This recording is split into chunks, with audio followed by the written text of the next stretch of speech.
G'day,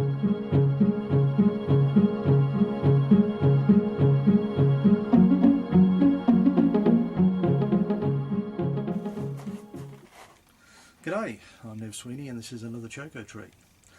We live in some interesting times, and in interesting times it can be good to grow a bit of your own food, no matter how much space you've got.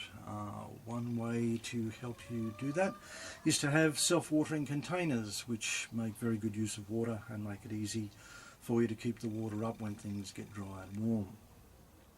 There are lots of those on the market. Unfortunately, from my point of view, most of the ones that I see are really a gimmick more than anything else because they have such small reservoirs. You've got to keep an eye on them, you've got to keep topping them up. So my suggestion to you is you can make your own, which is what I want to show you how to do today. To take one of these guys,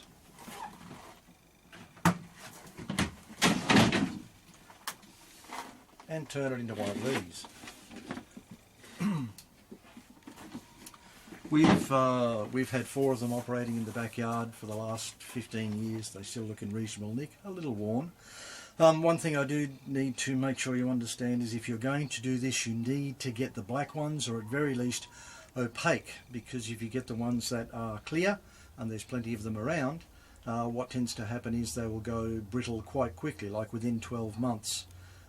Due to UV embrittlement from the sun, and they'll start to fall apart. Clearly that won't get you anywhere really fast. So if you possibly can, get opaque, but definitely the black ones are the way to go. These are the ones we've got operating in the backyard at the moment. As you can see, there's 4 of them. I had a bit of an accident with the one on the end, but a small amount of well-placed silicon, and we were able to get it back operating again.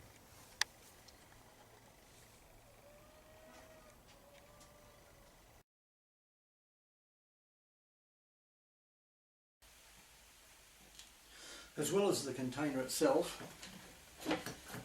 basically the top and the bottom, there's some other bits and pieces that you'll need, but what we'll do is we'll cut the inside out at the top, put some holes in it, and that then becomes the interface between. Underneath is where the water is stored, above is where your growing medium goes. But you need something to allow the water to be able to move up into the growing medium. And so what we do is we put a hole in and insert a pot. So when the growing medium goes on top, that goes down inside and allows the water to wick up into the growing space. We'll also need some way of putting the water down into the bottom, so a bit of pipe through a hole goes in, but also we need some way of holding this up so that the water has an unbroken area to be stored in, and you can use pots. I've used some lumps of PVC pipe which will go underneath, sit out, keep it up out of the water, and allow the pot to do its work, so the water wicks up and provides a continuous water supply for the plants that you're trying to grow. So the series of operations to turn what is at the moment the lid into a container into the barrier that supports the growing medium, stops it falling into the water reservoir, is to first drill a whole stack of holes so that any rainwater can move down through the growing medium and into the reservoir. Drill or cut a hole so that our pot that goes in the centre, that allows the soil to go in and the water to wick up, and then to drill a hole in one corner for our filler neck. After that, it's basically a case of cutting around the inside so that it's free from the lip and it can go down into the container. It's easiest to do the other cutting with it in place on top of the container, so the cutting out is the last thing that we're going to do.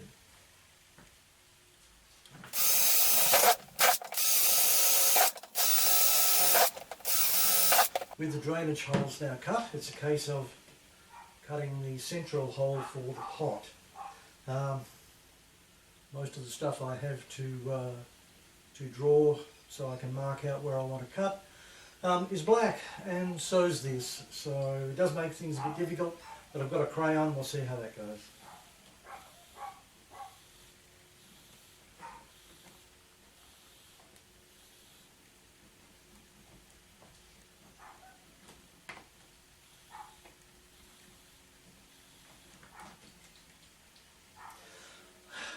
Not the best line I've ever seen, but it works better than nothing.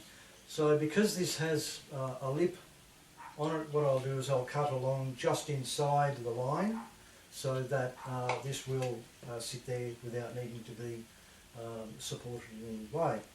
The way I'm going to do that is with a jigsaw, but the first thing I need to do is to place a hole the width of the jigsaw blade in the top so I can fit the jigsaw in to start the cut.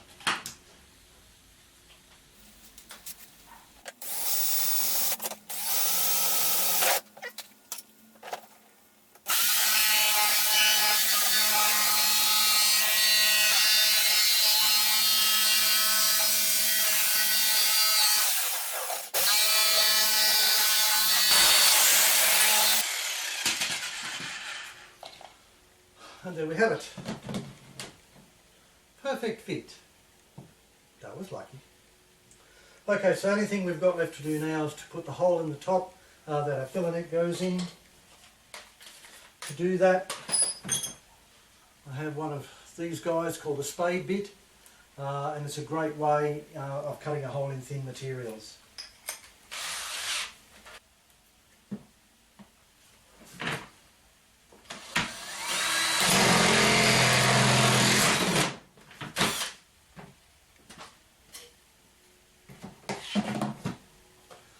And away we go.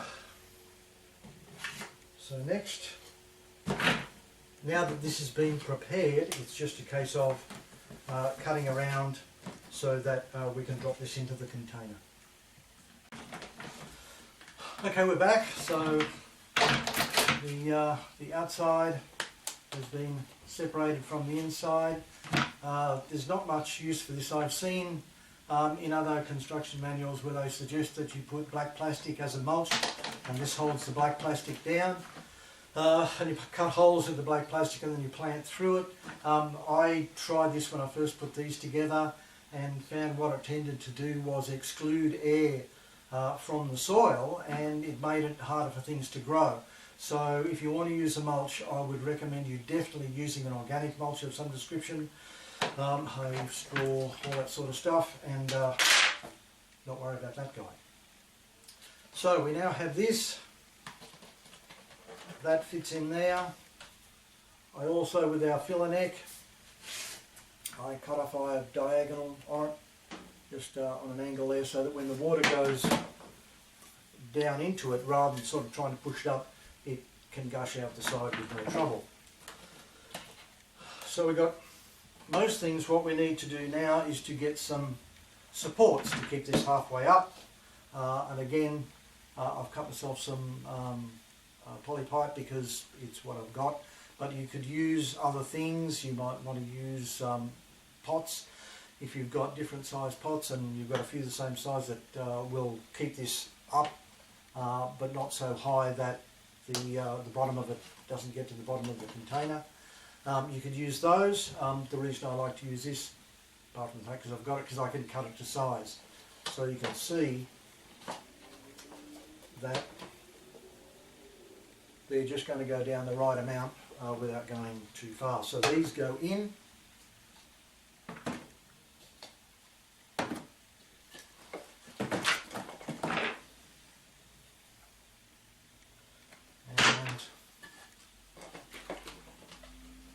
Top goes on. Oops, wrong way. And the fillet neck goes on. So there's only one thing left that you need to do to make this usable, and that is you need to have drain holes in there somewhere. Because if this can fill up with water, the growing medium is going to be deficient in oxygen, and whatever you've got in there is going to drown. So what we do is get our trusty drill and drill a hole in the side at the same height as where the interface goes that's holding up the growing medium. So that's about. And yes, you're right, I do need to sharpen my drills.